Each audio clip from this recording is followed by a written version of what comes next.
5 fit کا انسان کہ جس کی زندگی خود اس کے اختیار میں نہیں، جو خود اپنی مرضی سے وجود میں نہیں آیا اور نہ اپنی مرضی سے ہمیشہ ہمیشہ زندہ رہ سکتا ہے، جس کی اگر سانس رک جائے تو وہ اسے بحال نہیں رکھ سکتا، لیکن یہی 5-6 فٹ کا انسان کہیں خدائی کا دعوے دار بن کر کھڑا ہے تو کہیں جانور سے بھی بدتر زندگی بسر کر رہا ہے۔ بظاہر اس کا کوئی دشمن نہیں ہے، لیکن یہ خود اپنا بہت بڑا دشمن ہے۔ چاند پر قدم رکھ کر کائنات کی کھوج کرنے والا انسان آج خود اپنے دل میں چھپے خدا سے بھی محروم ہے۔ اسے کس نے پیدا کیا اور کیوں پیدا کیا؟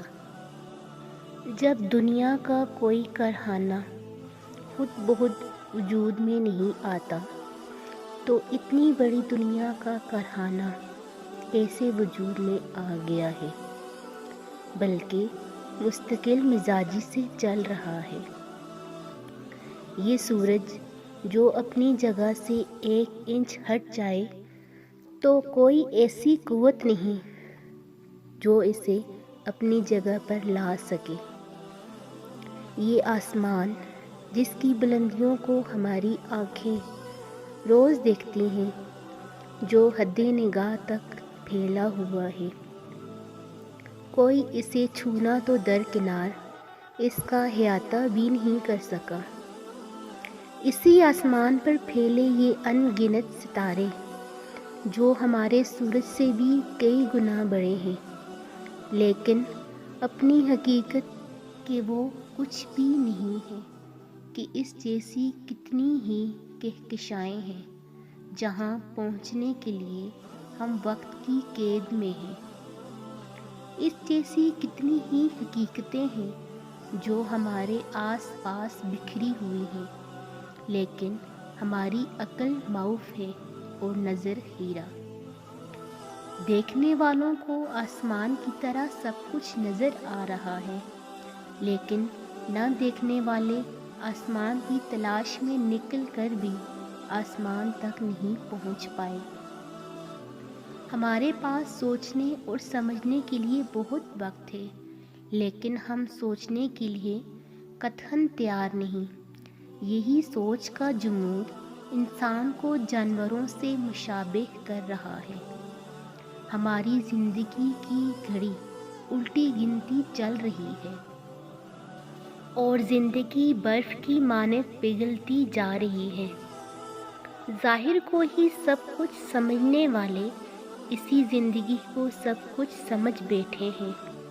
اگر یہی سب کچھ زندگی ہے اور موت کے بعد کچھ نہیں تو بہت اچھا رہا وہ انسان جس نے دنیا کی مال و متاع کو جائز و ناجائز طریقے سے حاصل کیا۔ لیکن اگر ایسا نہیں جیسا کہ نظر بھی آتا ہے تو پھر کیا بنے گا اس انسان کا جس نے اپنا سارا وقت ضائع کر دیا؟ انسانی عقل کہتی ہے کہ خدا کے مان لینے میں کوئی نقصان نہیں، لیکن نہ ماننے میں سراسر نقصان ہے۔ اگر خدا کو مان لیا جائے تو پھر اس کی خدائی خود بخود نظر آنا شروع ہو جاتی ہے۔ یقیناً جب اس نے پیدا کیا ہے تو کوئی نہ کوئی مقصد بھی رہا ہوگا۔ میں یہ بات کیسے مان لوں کہ جب دنیا میں کوئی چیز بھی بغیر مقصد کے نہیں تو ہم بے مقصد ہی دنیا میں آئے ہوئے ہیں؟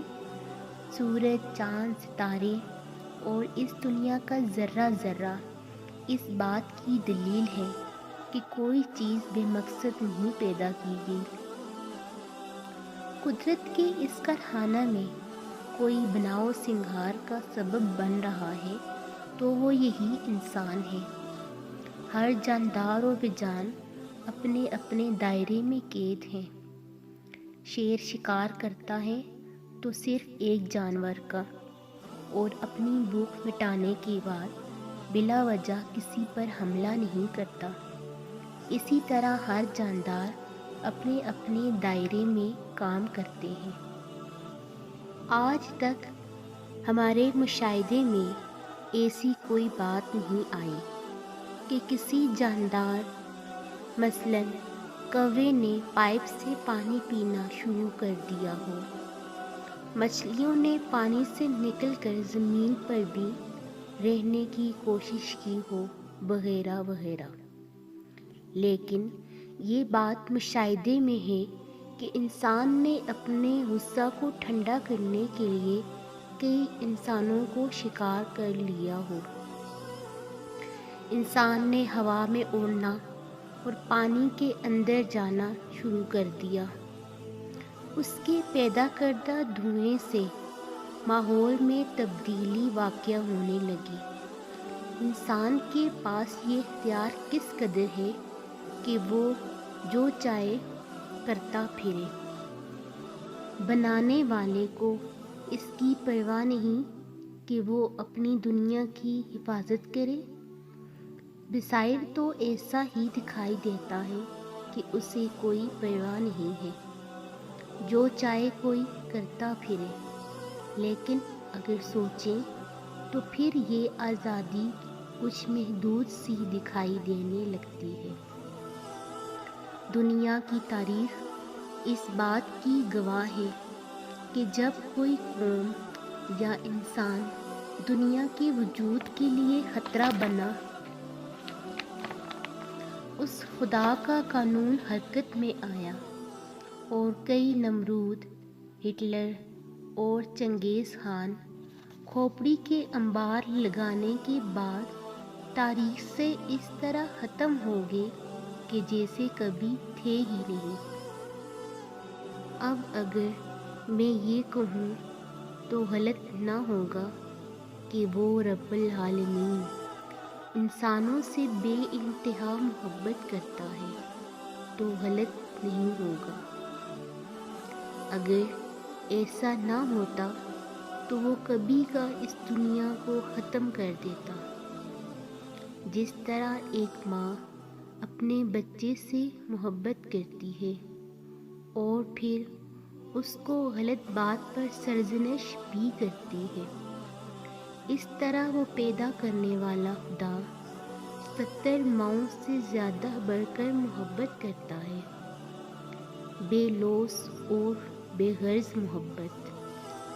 وہ کبھی کبھی ہماری سرزنش کرتا ہے کہ ہم صراط مستقیم پر آ جائیں، لیکن ہم بگڑے ہوئے بچے کی طرح اپنی دنیا کے کھلونوں میں کچھ اس قدر گم ہو جاتے ہیں کہ اس خالق سے اس قدر غافل ہو جاتے ہیں کہ جیسے خود ہی پل بڑھ کر اتنے بڑے ہو گئے ہیں۔ پھر جب وہ خالق اپنی طرف متوجہ کرنے کے لیے کبھی ہمارے ہاتھ سے ہمارے کسی عزیز کھلونے کو چھین لیتا ہے تو ہم گڑ گڑا کر اس سے شکوہ کرنے لگتے ہیں۔ اس پر ہمارا کوئی بس نہیں چلتا، لیکن پھر بھی اس نے کبھی ایک لمحے کے لیے بھی ہمیں تنہا نہیں چھوڑا۔